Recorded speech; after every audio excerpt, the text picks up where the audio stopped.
பேராசிரியர் தோப்பா எழுதினார். அதுவும் கணவனை இழந்த ஒரு மனைவியின் துயரம். இளங்கோவடிகளின் வார்த்தையில் சொல்வதாக இருந்தால், கணவனை இழந்தோர்க்கு காட்டுவது இல்.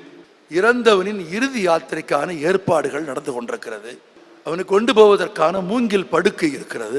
வீட்டிற்குள்ளே இருந்து ஒரு மூதாட்டி வருகிறார். சுற்றி அமர்ந்திருக்கிற எல்லோரையும் அந்த கிழவி கூப்பிடுகிறாள். கிழவி அழைத்த மாத்திரத்தில் எல்லோரும் வந்து அந்த மூங்கில் படுக்கைக்கு சுற்றி நிற்கிறார்கள்.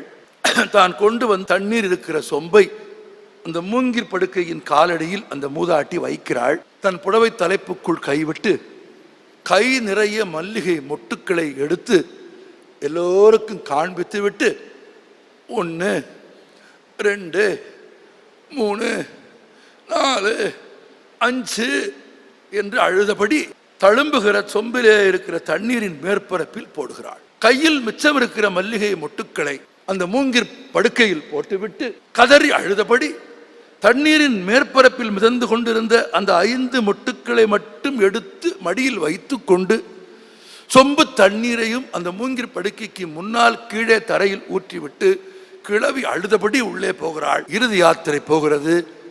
இதை பார்க்க நேர்ந்து அந்த ஊருக்கு புதிதாக போன ஒருவர் கேட்டார், இந்த சடங்குக்கு என்ன பொருள்? ஊர்க்காரர் சொன்னார், இறந்தவன் மனைவி 5 மாத கர்ப்பமாக இருக்கிறாள் என்பதை ஊருக்கு சொல்லும் சடங்கு இது. இதை ஏன் ஊருக்கு சொல்ல வேண்டும்?